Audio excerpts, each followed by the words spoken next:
ನಮಸ್ಕಾರ, ನಮ್ಮ ಅಡಿಗೆ ಚಾನೆಲ್ಗೆ ಸ್ವಾಗತ. ಇವತ್ತಿನ ವಿಶೇಷ ಶಿವರಾತ್ರಿ ಹಬ್ಬ ಹತ್ರ ಬರ್ತಾ ಇದೆ. ಅದಕ್ಕೋಸ್ಕರ ನಾನು 3 ರೀತಿಯಾಗಿರೋ ಉಂಡೆಗಳನ್ನ ತೋರಿಸ್ತಾ ಇದ್ದೀನಿ. ನಿಮ್ಗೆಲ್ಲ ಈ 3 ಉಂಡೆಗಳ ರೆಸಿಪಿ ಇಷ್ಟ ಆದರೆ ದಯವಿಟ್ಟು ಸಬ್ಸ್ಕ್ರೈಬ್ ಮಾಡೋದನ್ನ ಮರಿಬೇಡಿ. ಲೈಕ್ ಮಾಡಿ, ಶೇರ್ ಮಾಡಿ, ಕಮೆಂಟ್ ಮಾಡಿ ಮತ್ತು ಬೆಲ್ ಐಕನ್ನ ಪ್ರೆಸ್ ಮಾಡಿ. ಇದರಿಂದ ನಾನು ಹೊಸ ವಿಡಿಯೋ ರಿಲೀಸ್ ಆದರೆ ನಿಮ್ಗೆ ಅಲರ್ಟ್ ಬರುತ್ತೆ. ಈಗ ಮೊದಲನೇ ರೆಸಿಪಿ ಉರಿಗಡ್ಲೆ ಉಂಡೆ. ಮೊದಲಿಗೆ ಉರಿಗಡ್ಲೆ ತಗೊಂಡಿದ್ದೀನಿ. ಕಡಲೆ ಪಪ್ಪು ಅಂತಾರಲ್ಲ ಅದು, ಸುಮಾರು ಒಂದು 100 ಗ್ರಾಮ್ಸ್ ಅಷ್ಟು. 100 ಗ್ರಾಮ್ಸ್ ಅಷ್ಟು ನಿಮಗೆ ಅಳತೆ ಮಾಡೋಕ್ಕೆ ಕಷ್ಟ ಆದರೆ 1 ಕಪ್ ಥರ ಅಳತೆ ತಗೊಳ್ಳಿ. ಆಮೇಲೆ ಬೆಲ್ಲ ತಗೊಂಡಿದ್ದೀನಿ, ಸುಮಾರು 1.5 ಕಪ್ ಅಷ್ಟು. 1 ಕಪ್ಪು ಉರಿಗಡ್ಲೆಗೆ 1.5 ಕಪ್ ಅಷ್ಟು ಬೆಲ್ಲ. ಆಮೇಲೆ ಗೋಡಂಬಿ ತಗೊಂಡಿದ್ದೀನಿ, ಸುಮಾರು ಒಂದು 20 ಅಷ್ಟಿದೆ. ಈ ರೀತಿ ಸೀಳಿರೋ ತಗೊಂಡಿದ್ದೀನಿ. ಇದನ್ನ ಹೇಗೆ ಯೂಸ್ ಮಾಡಬೇಕು ಅಂತ ಮುಂದೆ ನಾನು ತಿಳಿಸ್ತೀನಿ.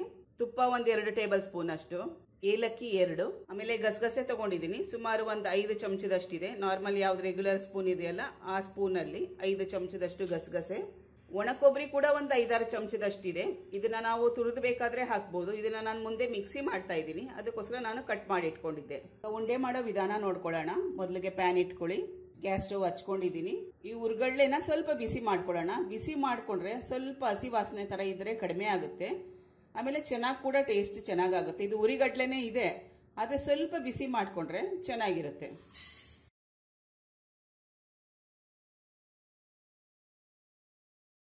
ಸ್ವಲ್ಪ ಬೆಚ್ಚಗಾದ್ರೆ ಸಾಕು. ಇವಾಗ ಉರಿಗಡ್ಲೆ ಬೆಚ್ಚಗಾಗಿದೆ, ಬೇರೆದಕ್ಕೆ ಶಿಫ್ಟ್ ಮಾಡ್ಕೊಳ್ಳೋಣ. ಈಗ ಗಸಗಸೆ ಸ್ವಲ್ಪ ಚಟಪಟ ಅನ್ನೋವರೆಗೂ ಹುರ್ಕೊಳ್ಳೋಣ. ಈಗ ಗಸಗಸೆ ಹುರ್ಕೊಂಡಾಗಿದೆ, ಬೇರೆ ಪಾತ್ರೆಗೆ ಹಾಕೊಳ್ಳೋಣ. ಗೋಡಂಬಿನ ಸ್ವಲ್ಪ ಒಂದು 1/4 ಚಮಚದಷ್ಟು ತುಪ್ಪ ಸೇರಿಸಿ ಸ್ವಲ್ಪ ಕಲರ್ ಚೇಂಜ್ ಆಗಿ ಕೆಂಪಾಗೋವರೆಗೂ ಹುರ್ಕೋಬೇಕು. ಇದು ಆಪ್ಷನಲ್ ಆಗಿ ಇಟ್ಕೊಳ್ಳಿ. ಇದು ನಾನು ಸೇರಿಸ್ತಾ ಇದ್ದೀನಿ, ಸೇರಿಸಲಿಲ್ಲ ಅಂದ್ರೂ ಪರವಾಗಿಲ್ಲ. ಈಗ ಗೋಡಂಬಿ ಕೆಂಪಾಗಿದೆ, ಗ್ಯಾಸ್ ಸ್ಟವ್ ಆಫ್ ಮಾಡ್ಕೊಳ್ಳೋಣ. ಇಷ್ಟರ ಮಟ್ಟಕ್ಕೆ ಕೆಂಪಾಗಿದೆ. ಇವಾಗ ಇದರಲ್ಲಿ ಹುರ್ಕೊಂಡಿರೋ ಉರಿಗಡ್ಲೆ, ಗಸಗಸೆ ಆಮೇಲೆ ಗೋಡಂಬಿ ಇದೆ. ಇವಾಗ ತುಂಬಾನೇ ಬಿಸಿ ಇದೆ. ಈಗ ಪುಡಿ ಮಾಡ್ಕೊಂಡ್ರೆ ಚೆನ್ನಾಗಿರಲ್ಲ. ಒಂದು 5-10 ನಿಮಿಷ ತಣ್ಣಗಾಗಕ್ಕೆ ಬಿಡೋಣ. ಇದು ತಣ್ಣಗಾಗಷ್ಟರಲ್ಲಿ ನೆಕ್ಸ್ಟ್ ಸ್ಟೆಪ್ ಏನಿದೆ ನೋಡೋಣ. ಈಗ ಒಂದು ಪ್ಯಾನ್ ಇಟ್ಕೊಳ್ಳಿ. ಬೆಲ್ಲ ತಗೊಂಡಿದ್ವಲ್ಲ ಕರಗಿಸ್ಕೋಬೇಕು. ಜಾಸ್ತಿ ನೀರು ಹಾಕೋ ಅವಶ್ಯಕತೆ ಏನಿರೋದಿಲ್ಲ. 1/2 ಕಪ್ ಅಷ್ಟು ನೀರು. ಇದು ಸ್ವಲ್ಪ ಕರಗಿದ ನಂತರ ಶೋಧಿಸ್ಕೊಂಡು ಆಮೇಲೆ ಪಾಕ ತೆಗಿಯೋಣ. ನೀರು ಸ್ವಲ್ಪ ಬಿಸಿ ಆದ ನಂತರ ಗ್ಯಾಸ್ ಸ್ಟವ್ನ ಆಫ್ ಮಾಡ್ಕೊಂಬಿಡಿ, ಇಲ್ಲಾಂದ್ರೆ ಆಮೇಲೆ ಪಾಕ ಬಂದ್ಬಿಡತ್ತೆ, ಶೋಧಿಸೋಕ್ಕಾಗೋದಿಲ್ಲ. ಇವಾಗ ನಾನು ಗ್ಯಾಸ್ ಸ್ಟವ್ ಆಫ್ ಮಾಡ್ಕೊಂಡಿದ್ದೀನಿ. ಸ್ವಲ್ಪ ಈ ರೀತಿಯಾಗಿ ಕಲಿಸ್ತಾ ಇದ್ರೆ ಬೆಲ್ಲ ಕರಗೋಗುತ್ತೆ, ನೀರು ಬಿಸಿ ಇರುತ್ತಲ್ಲ ಅದಕ್ಕೆ. ಈಗ ಬೆಲ್ಲ ಶೋಧಿಸ್ಕೊಳ್ಳೋಣ.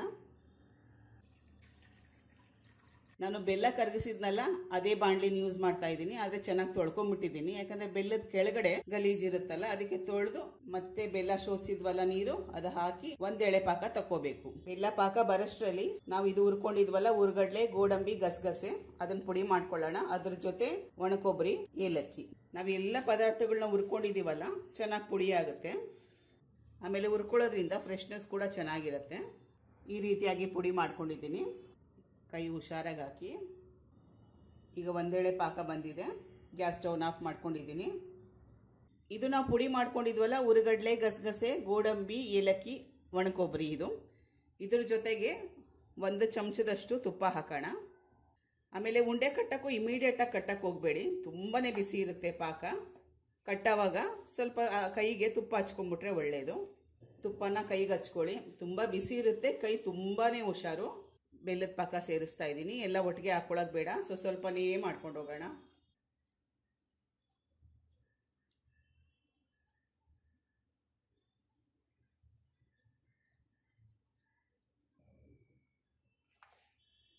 ತುಂಬಾ ಬಿಸಿ ಇರುತ್ತೆ.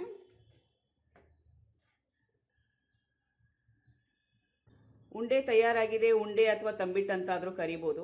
ಎರಡನೇ ರೆಸಿಪಿ ಬೆಲ್ಲ ಉಪಯೋಗಿಸಿ ರವೆ ಉಂಡೆ. ನಾವು ಯಾವಾಗಲೂ ಸಕ್ಕರೆ ಉಪಯೋಗಿಸಿ ಮಾಡ್ತೀವಿ. ಒಮ್ಮೆ ಬೆಲ್ಲ ಉಪಯೋಗಿಸಿ ಮಾಡಿ, ಅದ್ರ ರುಚಿನೇ ಬೇರೆ ಇರುತ್ತೆ, ತುಂಬಾ ಚೆನ್ನಾಗಿರುತ್ತೆ, ಆರೋಗ್ಯಕರ ಕೂಡ.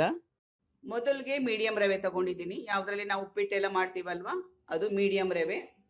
ಇದು 3/4 ಗ್ಲಾಸ್ ಅಷ್ಟು. 1/4 ಗ್ಲಾಸ್ ಅಷ್ಟು ಚಿರೋಟಿ ರವೆ, 2 ಸೇರಿ 1 ಗ್ಲಾಸ್ ಅಷ್ಟು ಆಗುತ್ತೆ. ಇದು ತುಂಬಾನೇ, ಚಿರೋಟಿ ರವೆ ಗೊತ್ತಲ್ಲ ಹೇಗಿದ್ರು ನೈಸ್ ಆಗಿರುತ್ತೆ ಅದು. ಇದು ಸುಮಾರು 1/4 ಗ್ಲಾಸ್ ಅಷ್ಟು. ಇದು ಹಾಕೊಳ್ಳೋದು ಏನಕ್ಕೆ ಅಂದ್ರೆ ರವೆ ಉಂಡೆ ಕಟ್ಟೋವಾಗ ಮೀಡಿಯಂ ರವೆಲೆ ಕಟ್ಟಕ್ ಹೋದ್ರೆ ಅದು ಬಿಡಿ ಬಿಡಿಯಾಗಿ ಇರುತ್ತೆ. ನಾವು ಚಿರೋಟಿ ರವೆ ಉಪಯೋಗಿಸಿದ್ರೆ ಕಟ್ಟೋದಕ್ಕೆ, ಉಂಡೆ ಕಟ್ಟೋದಕ್ಕೆ ತುಂಬಾನೇ ಸುಲಭ ಆಗುತ್ತೆ. ಮೇಲ್ಗಡೆ ಫಿನಿಶಿಂಗ್ ಕೂಡ ತುಂಬಾ ಚೆನ್ನಾಗಿ ಬರುತ್ತೆ. ಅದಕ್ಕೋಸ್ಕರ ಮುಕ್ಕಾಲು ಗ್ಲಾಸ್ ಅಷ್ಟು ಮೀಡಿಯಂ ರವೆ, ಕಾಲು ಗ್ಲಾಸ್ ಅಷ್ಟು ಚಿರೋಟಿ ರವೆ. ಇದು ಒಣ ಕೊಬ್ಬರಿ ಅರ್ಧ ಗ್ಲಾಸ್ ಅಷ್ಟು, 1 ಗ್ಲಾಸ್ ಅಷ್ಟು ರವೆಗೆ ಅರ್ಧ ಗ್ಲಾಸ್ ಅಷ್ಟು ಒಣ ಕೊಬ್ಬರಿ ಸೇರಿಸ್ತಾ ಇದ್ದೀನಿ. ಇದನ್ನ ನಾನು ತುರಿದು ಮಿಕ್ಸಿ ಮಾಡ್ಕೊಂಡ್ಬಿಟ್ಟಿದ್ದೀನಿ. ಯಾಕಂದ್ರೆ ತುರಿದ್ರೆ ಅದ್ರ ಕಣ ತುಂಬಾ ದೊಡ್ಡದಿರುತ್ತೆ, ಉಂಡೆ ಕಟ್ಟ ಕೂಡ ಚೆನ್ನಾಗಿರಲ್ಲ. ಆಮೇಲೆ ಇದು ಈ ರೀತಿಯಾಗಿ ಮಿಕ್ಸಿ ಮಾಡ್ಕೊಂಡ್ರೆ ನೋಡಕ್ ಕೂಡ ಚೆನ್ನಾಗಿರುತ್ತೆ, ರುಚಿ ಕೂಡ ಜಾಸ್ತಿ ಆಗತ್ತೆ. ಸೇರಿಸ್ತಾ ಇರೋದು ನಾನು, ಸಕ್ಕರೆ ಸೇರಿಸ್ತಾ ಇಲ್ಲ. 1 ಗ್ಲಾಸ್ ಅಷ್ಟು ರವೆಗೆ ಮುಕ್ಕಾಲು ಗ್ಲಾಸ್ ಅಷ್ಟು ಬೆಲ್ಲ. ನಿಮ್ಗೆ ಸಿಹಿ ಅಂಶ ಕಡಿಮೆ ಬೇಕಿದ್ರೆ ಅರ್ಧ ಗ್ಲಾಸ್ ಅಷ್ಟು ಸೇರಿಸ್ಕೋಬಹುದು. ಇದು ಪಾಕ ತೆಗೆಯೋ ಏನು ಅವಶ್ಯಕತೆ ಇಲ್ಲ, ಮುಂದೆ ನಾನು ತೋರಿಸ್ತೀನಿ ಈಗ ಉಪಯೋಗಿಸೋದು ಅಂತ. ಅರ್ಧ ಗ್ಲಾಸ್ ಅಷ್ಟು ತುಪ್ಪ, 1 ಟೇಬಲ್ ಸ್ಪೂನ್ ಅಷ್ಟು ಗೋಡಂಬಿನ ಸಣ್ಣದಾಗಿ ಈ ರೀತಿಯಾಗಿ ಕಟ್ ಮಾಡಿಟ್ಟಿದ್ದೀನಿ. 1 ಟೇಬಲ್ ಸ್ಪೂನ್ ಅಷ್ಟು ಒಣ ದ್ರಾಕ್ಷಿ. ಈ ಗೋಡಂಬಿ ಕೊನೆಯಲ್ಲಿ ಗಾರ್ನಿಶ್ ಮಾಡೋದಕ್ಕೋಸ್ಕರ. 3 ಏಲಕ್ಕಿ ಸಿಪ್ಪೆ ಸಮೇತ ಕುಟ್ಟಿಟ್ಟಿದ್ದೀನಿ. 1 ಟೇಬಲ್ ಸ್ಪೂನ್ ಅಷ್ಟು ನೀರು ಬೆಲ್ಲ ಕರಗಿಸ್ಲಿಕ್ಕೆ. ಈಗ ರವೆ ಉಂಡೆ ಮಾಡೋ ವಿಧಾನ ನೋಡ್ಕೊಳ್ಳೋಣ. ಇದು ಮಾಡಕ್ಕೆ ಜಾಸ್ತಿ ಟೈಮಿನ ಅವಶ್ಯಕತೆ ಇಲ್ಲ, ಒಂದು 10 ನಿಮಿಷದಲ್ಲೇ ಪ್ರಿಪೇರ್ ಮಾಡ್ಬೋದು. ಬೆಲ್ಲ ಉಪಯೋಗಿಸ್ತಾ ಇರೋದ್ರಿಂದ ಇದು ಆರೋಗ್ಯಕರವಾಗಿ ಕೂಡ ಇರುತ್ತೆ, ಕ್ಯಾಲರೀಸ್ ಕೂಡ ಕಮ್ಮಿ ಇರುತ್ತೆ. ಬೆಲ್ಲ ಕರಗಿಸಕ್ಕೆ ಒಂದು ಸಣ್ಣದ ಬಾಣಲಿ ಇಟ್ಕೊಂಡಿದ್ದೀನಿ. ನೀವು ಯಾವ್ದ್ರಲ್ಲಿ ಕರಗಿಸ್ತೀರಾ ಅದು ಇಟ್ಕೊಳ್ಳಿ. ಬೆಲ್ಲ ಜಾಸ್ತಿ ನೀರು ಹಾಕಕ್ ಹೋಗ್ಬಾರ್ದು, ಬೆಲ್ಲದಲ್ಲೇ ನೀರಿನ ಅಂಶ ಇರುತ್ತೆ. ಇದು ಪಾಕ ತೆಗಿಯೋ ಅವಶ್ಯಕತೆ ಇಲ್ಲ, ಖಾಲಿ ಕರಗಿಸ್ಬೇಕಷ್ಟೇ. ಜಾಸ್ತಿ ನೀರು ಬೇಡ, ನೀರಾಗ್ಬಿಟ್ರೆ ಚೆನ್ನಾಗಿರೋದಿಲ್ಲ. 1 ಟೇಬಲ್ ಸ್ಪೂನ್ ಅಷ್ಟು ಇಷ್ಟೇ ಸಾಕು. ಲೋ ಫ್ಲೇಮಲ್ಲೇ ಇಟ್ಕೊಳ್ಳಿ. ಬೆಲ್ಲ ನೀರು ಬಿಡೋದು ಜಾಸ್ತಿ, ಅದಕ್ಕೋಸ್ಕರ ಕಡಿಮೆ ನೀರು ಹಾಕಿ ಕರಗಿಸ್ಕೋಬೇಕು. ಈಗ ಬೆಲ್ಲ ಕರಗಿಸಿದಾಗಿದೆ, ಇಷ್ಟೇ ಸಾಕು. ಗ್ಯಾಸ್ ಸ್ಟವ್ ಆಫ್ ಮಾಡ್ಕೊಳ್ತಾ ಇದ್ದೀನಿ. ಈಗ ಮುಂದಿನ ಸ್ಟೆಪ್ ಏನಂತ ನೋಡೋಣ. ತುಪ್ಪ ತಗೊಂಡಿದ್ವಲ್ಲ, ಇದನ್ನ ಅರ್ಧದಷ್ಟು ಇವಾಗ ಯೂಸ್ ಮಾಡೋಣ. ಅರ್ಧದಷ್ಟು ಉಳಿಸಿಟ್ಟಿದ್ದೀನಿ, ಇದು ಉಂಡೆ ಕಟ್ಟವಾಗ ಬೇಕಾಗುತ್ತೆ. ಒಣ ದ್ರಾಕ್ಷಿ ಸೇರಿಸ್ತಾ ಇದ್ದೀನಿ, ಗೋಡಂಬಿ ಮತ್ತೆ ಗೋಡಂಬಿನ ಹುರ್ಕೊಂಡಿದ್ದೀನಿ. ಈಗ ನೆಕ್ಸ್ಟ್ ಸ್ಟೆಪ್ಪು ರವೆ ಸೇರಿಸೋದು. ಘಮ ಬರೋವರೆಗೂ ಹುರ್ಕೋಬೇಕು. ಈಗ ನಾನು ಹಾಕಿದ್ದು ಮೀಡಿಯಂ ರವೆ, ಇದು ಚಿರೋಟಿ ರವೆ. ಇದು ಹಾಕೋದ್ರಿಂದ ಒಂದು ಒಳ್ಳೆ ಬೈಂಡಿಂಗ್ ಬರುತ್ತೆ, ಲಾಡು ಶೇಪ್ ಕೂಡ ಕರೆಕ್ಟಾಗಿ ಬರುತ್ತೆ, ಅದಕ್ಕೋಸ್ಕರ ಸೇರಿಸ್ತಾ ಇರೋದು. ಲೋ ಫ್ಲೇಮಲ್ಲೇ ಹುರ್ಕೋಬೇಕು. ಇದು ಅರ್ಧ ಮಟ್ಟಕ್ಕಷ್ಟು ಹುರಿದ್ಮೇಲೆ ಒಣ ಕೊಬ್ಬರಿ ಸೇರಿಸ್ತೀನಿ. ಈಗ ಅರ್ಧದಷ್ಟು ಹುರ್ಕೊಂಡಿದ್ದೀನಿ ಒಣ ಕೊಬ್ಬರಿ. ಇದನ್ನ ತುರಿದು ಮಿಕ್ಸಿ ಮಾಡ್ಕೊಂಡಿದ್ದೀನಿ. ಅರ್ಧ ಬಟ್ಲಷ್ಟಿದೆ ಅಥವಾ ಅರ್ಧ ಕಪ್ ಅಷ್ಟು.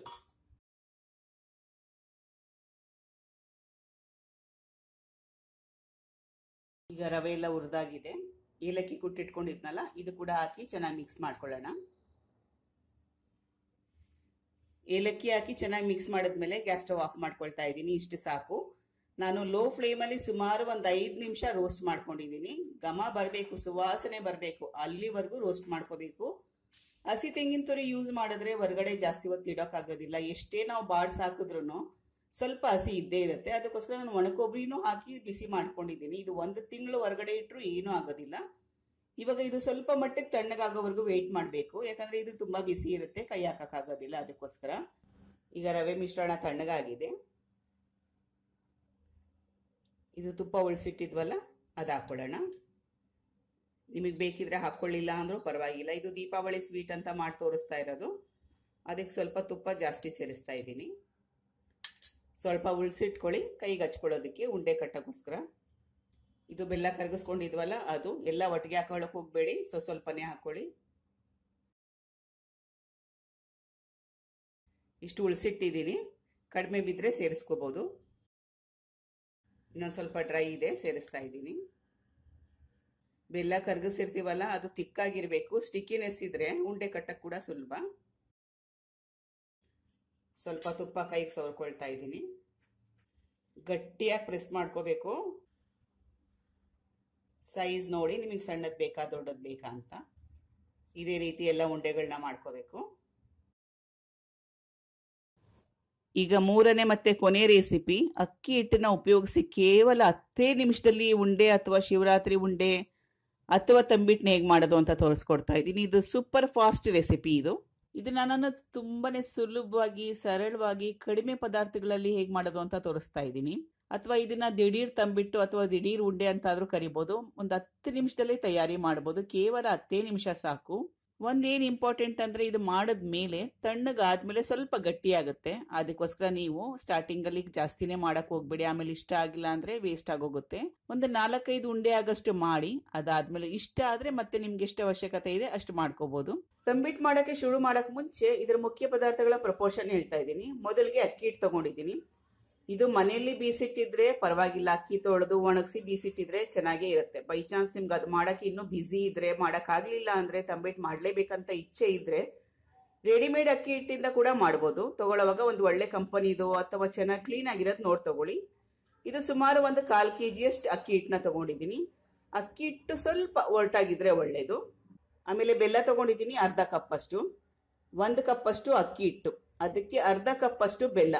ಇಷ್ಟೇ ಸಾಕಾಗುತ್ತೆ. ಬೈ ಚಾನ್ಸ್ ಮಕ್ಕಳಿಗೆ ಸಿಹಿ ತಿನ್ನೋದು ಇಷ್ಟ ಜಾಸ್ತಿ ಇದ್ರೆ ಇನ್ನೊಂದು ಸ್ವಲ್ಪ ಬೆಲ್ಲದ ಕ್ವಾಂಟಿಟಿನ ಜಾಸ್ತಿ ಹಾಕೊಳ್ಳಿ. ಆಮೇಲೆ ಇದು ಆರ್ಗ್ಯಾನಿಕ್ ಬೆಲ್ಲ ಇದೆ, ಅದಕ್ಕೋಸ್ಕರ ನಾನು ಶೋಧಿಸ್ಕೊಳ್ತಾ ಇಲ್ಲ. ಬೈ ಚಾನ್ಸ್ ನೀವು ತಂದಿರೋ ಬೆಲ್ಲದಲ್ಲಿ ಗಲೀಜಿದ್ರೆ ಸ್ವಲ್ಪ ಜಾಸ್ತಿ ನೀರು ಹಾಕೊಳಕ್ ಹೋಗ್ಬಿಡಿ. ಸ್ವಲ್ಪ ನೀರು ಸೇರಿಸಿ ಕರಗಿಸಿ ಶೋಧಿಸಿ ಅದಾದ ನಂತರ ಅಕ್ಕಿ ಹಿಟ್ಟಿಗೆ ಸೇರಿಸ್ಕೋಬಹುದು.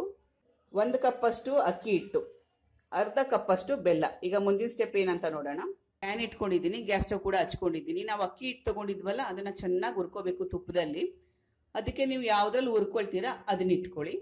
ಮೊದಲಿಗೆ ತುಪ್ಪ ತಗೊಂಡಿದ್ದೀನಿ, ಸುಮಾರು ಒಂದು 4 ಟೇಬಲ್ ಸ್ಪೂನ್ ಅಷ್ಟು ಹಾಕೋಬೇಕು. ಸಿಹಿ ಪದಾರ್ಥದಲ್ಲಿ ಸ್ವಲ್ಪ ತುಪ್ಪ ಇದ್ರೆ ಚೆನ್ನಾಗಿರುತ್ತೆ. ಲೋ ಫ್ಲೇಮಲ್ಲೇ ಇಟ್ಕೊಳ್ಳಿ. ಈಗ ಅಕ್ಕಿ ಹಿಟ್ಟು ಸೇರಿಸ್ತಾ ಇದ್ದೀನಿ. ಇದನ್ನ ತುಪ್ಪದಲ್ಲೇ ಚೆನ್ನಾಗಿ ಹುರ್ಕೋಬೇಕು. ಕಂಟಿನ್ಯೂಸ್ ಆಗಿ ಕಲಿಸ್ತಾನೆ ಇರಬೇಕು. ನಾವು ಯಾವಾಗಲೂ ತಂಬಿಟ್ಟು ಮಾಡಬೇಕಾದ್ರೆ ಅಕ್ಕಿನ ಹುರಿದು ಆಮೇಲೆ ಪುಡಿ ಮಾಡ್ಕೊಳ್ತೀವಿ. ಇದು ಹುರಿದಿಲ್ಲ, ಅದಕ್ಕೋಸ್ಕರ ನಾವು ಅಕ್ಕಿ ಹಿಟ್ಟನ್ನೇ ತುಪ್ಪದಲ್ಲಿ ಸೇರಿಸಿ ಚೆನ್ನಾಗಿ ಹುರ್ಕೋಬೇಕು. ಇದು ಮೊದಲೇ ತುಪ್ಪ ಸೇರಿಸಿದ್ವಿ, ಅಕ್ಕಿ ಹಿಟ್ಟು ಸೇರಿಸಿದ ನಂತರ ಗಂಟುಗಳಾಗಿರುತ್ತೆ. ಅದನ್ನ ಚೆನ್ನಾಗಿ ಕಲಿಸ್ಕೊಂಡು ಗಂಟುಗಳು ಇಲ್ಲದೆ ಇದ್ದಂಗೆ ಕಲಿಸ್ಕೊಳ್ಳಿ. ಈಗ ನಾನು ಅಕ್ಕಿ ಹಿಟ್ಟನ್ನ ಚೆನ್ನಾಗಿ ಹುರ್ಕೊಂಡಿದ್ದೀನಿ. ಸ್ವಲ್ಪ ಕಲರ್ ಚೇಂಜ್ ಆಗುತ್ತೆ, ಸ್ವಲ್ಪ ಮಟ್ಟಕ್ಕೆ ಬಣ್ಣ ಬದಲಾಯಿಸುತ್ತೆ. ಈಗ ತುಂಬಾ ಬಿಸಿ ಇದೆ, ಇದರಲ್ಲಿ ತುಪ್ಪ ಹಾಕಿ ಸೇರಿಸಿ ಹುರಿದಿರೋದ್ರಿಂದ ಗಂಟುಗಳೇನು ಆಗಿರಲ್ಲ. ಬೈ ಚಾನ್ಸ್ ಆದ್ರೆ ಇನ್ನೊಂದ್ಸತಿ ಜರಡಿ ಹಿಡ್ಕೋಬಹುದು. ಇವಾಗ ಇದು ತಣ್ಣಗಾಗಷ್ಟರಲ್ಲಿ ಮುಂದಿನ ಏನೇನು ಸ್ಟೆಪ್ ಇದೆ ಅದೆಲ್ಲ ನೋಡ್ಕೊಳ್ಳೋಣ. ಅಕ್ಕಿ ಹಿಟ್ಟನ್ನ ಚೆನ್ನಾಗಿ ಹುರ್ಕೋಬೇಕು, ಅದೇ ಮುಖ್ಯ ಇದರಲ್ಲಿ. ಈಗ ಸಣ್ಣದೊಂದು ಬಾಣಲೆ ಇಟ್ಕೊಂಡಿದ್ದೀನಿ. ಗಸಗಸೆ ಇದು ಸುಮಾರು 1-2 ಟೇಬಲ್ ಸ್ಪೂನ್ ಅಷ್ಟಿದೆ, ಇದನ್ನು ಹುರ್ಕೋಬೇಕು. ಗಸಗಸೆ ಸ್ವಲ್ಪ ಚಿಟಪಟ ಅನ್ನೋವರೆಗೂ ಹುರ್ಕೊಳ್ಳೋಣ. ಈಗ ಗಸಗಸೆ ಹುರಿದಿದ್ದಾಗಿದೆ, ಇಷ್ಟು ಸಾಕು. ಇದಕ್ಕೆ ಜಾಸ್ತಿ ಹೊತ್ತು ಹುರ್ಕೊಳ್ಳೋ ಅವಶ್ಯಕತೆ ಏನಿಲ್ಲ, ಬೇಗ ಆಗೋಗುತ್ತೆ.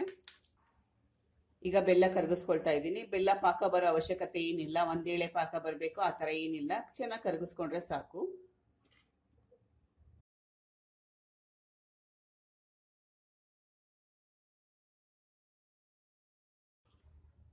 ಜಾಸ್ತಿ ನೀರು ಸೇರಿಸೋ ಅವಶ್ಯಕತೆ ಏನಿಲ್ಲ, ಸ್ವಲ್ಪ ಸಾಕು.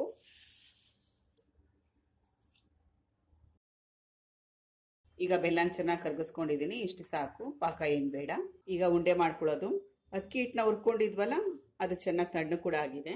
ಇದು ಪದೇ ಪದೇ ಹೇಳ್ತಾ ಇದ್ದೀನಿ, ಅಕ್ಕಿ ಹಿಟ್ಟನ್ನ ಹುರ್ಕೊಳ್ಳೋದು ತುಂಬಾನೇ ಮುಖ್ಯ. ಚೆನ್ನಾಗಿ ಹುರ್ಕೋಬೇಕು. ಒಂದ್ಸಲಿ ಚೆಕ್ ಮಾಡ್ಕೊಳ್ಳಿ ಗಂಟೆಗಳಿದೆಯಾ ಇಲ್ವಾ ಅಂತ. ಇದು ಗಸಗಸೆ ಹುರ್ಕೊಂಡಿದ್ವಲ್ಲ ಅದು. ಆಮೇಲೆ ಇದು ಕಡಲೆ ಬೀಜ, ಸುಮಾರು ಒಂದು 5-6 ಟೇಬಲ್ ಸ್ಪೂನ್ ಅಷ್ಟಿದೆ. ಇದನ್ನ ಚೆನ್ನಾಗಿ ಹುರಿದು ಸಿಪ್ಪೆ ತೆಗೆದು 1-2 ಮಾಡಿಟ್ಟಿದ್ದೀನಿ. ನಿಮ್ಗೆ ಇಷ್ಟ ಇದ್ರೆ 1 ರೌಂಡ್ ಮಿಕ್ಸಿ ಹಾಕೊಂಡ್ರು ಕೂಡ ಚೆನ್ನಾಗಿರುತ್ತೆ. ಇದು ಹಸಿ ಕಡಲೆ ಬೀಜ ಅಲ್ಲ, ಹುರಿದು ಸಿಪ್ಪೆ ತೆಗೆದಿರೋದು. ಈಗ ಇದನ್ನ ಸೇರಿಸ್ತಾ ಇದ್ದೀನಿ. ಇದು ನಿಮ್ಮ ಇಷ್ಟದ ಪ್ರಕಾರ, ಬೈ ಚಾನ್ಸ್ ನಿಮ್ಗೆ ಇಷ್ಟ ಇದ್ರೆ ಇನ್ನೊಂದು ಸ್ವಲ್ಪ ಜಾಸ್ತಿ ಕೂಡ ಸೇರಿಸ್ಕೋಬಹುದು. ಇದು ಹುರಿಗಡ್ಲೆ, ಸುಮಾರು ಒಂದು 3 ಟೇಬಲ್ ಸ್ಪೂನ್ ಅಷ್ಟಿದೆ. ಇದು ಒಣ ಕೊಬ್ಬರಿ ತುರಿದಿಟ್ಟಿರೋದು, ಒಂದು ಅರ್ಧ ಬಟ್ಲಷ್ಟು ಒಣ ಕೊಬ್ಬರಿನ ತುರಿದಿಟ್ಟಿದ್ದೆ. 3 ಏಲಕ್ಕಿ, ಇದನ್ನ ಏಲಕ್ಕಿನ ಚೆನ್ನಾಗಿ ಕುಟ್ಟಿಟ್ಟಿದ್ದೀನಿ ಸಿಪ್ಪೆ ಸಮೇತ. ಈಗ ಇದನ್ನ ಸೇರಿಸ್ತಾ ಇದ್ದೀನಿ. ಈಗ ಎಲ್ಲ ಪದಾರ್ಥಗಳನ್ನ ಸೇರಿಸಿದ್ಮೇಲೆ ಬೆಲ್ಲ ಸೇರ್ಸಕ್ ಮುಂಚೆ ಒಂದ್ಸತಿ ಚೆನ್ನಾಗಿ ಕಲಿಸ್ಕೊಂಡ್ಬಿಡೋಣ. ಸ್ಪೂನ್ಗಿಂತಲೂ ಕೈಯಲ್ಲಿ ಕಲಿಸ್ಕೊಂಡ್ರೆ ಒಳ್ಳೇದು. ಈಗ ಬೆಲ್ಲ ಕಲಸಿದೀವಲ್ಲ, ಎಲ್ಲ ಒಟ್ಟಿಗೆ ಹಾಕೊಂಡು ಕಲ್ಸ್ಕೊಳ್ಳೋದು ಬೇಡ, ಸ್ವಲ್ಪನೇ ಹಾಕೊಂಡು ಉಂಡೆ ಮಾಡ್ಕೊಳ್ತಾ ಹೋಗೋಣ. ಬೆಲ್ಲದ ಪಾಕ ಬಿಸಿ ಇದ್ರೆ ಕೈ ಹುಷಾರು. ಕೈ ಸ್ವಲ್ಪ ತುಪ್ಪ ಹಾಕೊಳ್ತಾ ಇದ್ದೀನಿ, ಕೈಗೆ ಬಿಸಿ ಇದೆ ಅದಕ್ಕೋಸ್ಕರ.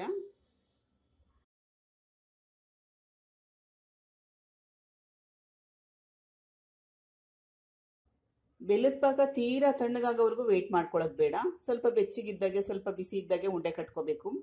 ಆಮೇಲೆ ಬಿಸಿ ಆದ್ರೆ ಉಂಡೆ ಕಟ್ಟಕ್ ಮುಂಚೆ ಕೈಗೆ ಸ್ವಲ್ಪ ತುಪ್ಪ ಸವರ್ಕೊಳ್ಳಿ. ಈಗ ಇದೇ ರೀತಿ ಮಿಕ್ಕಿರೋ ಹಿಟ್ಟಿಗೆ ಬೆಲ್ಲ ಸ್ವಲ್ಪನೇ ಸೇರಿಸ್ತಾ ಉಂಡೆ ಮಾಡ್ಕೊಳ್ತಾ ಹೋಗಿ. ಈ ರೆಸಿಪಿ ಇಷ್ಟ ಆದರೆ ದಯವಿಟ್ಟು ಸಬ್ಸ್ಕ್ರೈಬ್ ಮಾಡೋದನ್ನ ಮರಿಬೇಡಿ. ಲೈಕ್ ಮಾಡಿ, ಶೇರ್ ಮಾಡಿ, ಕಮೆಂಟ್ ಮಾಡಿ. Thank you for watching. ಧನ್ಯವಾದಗಳು.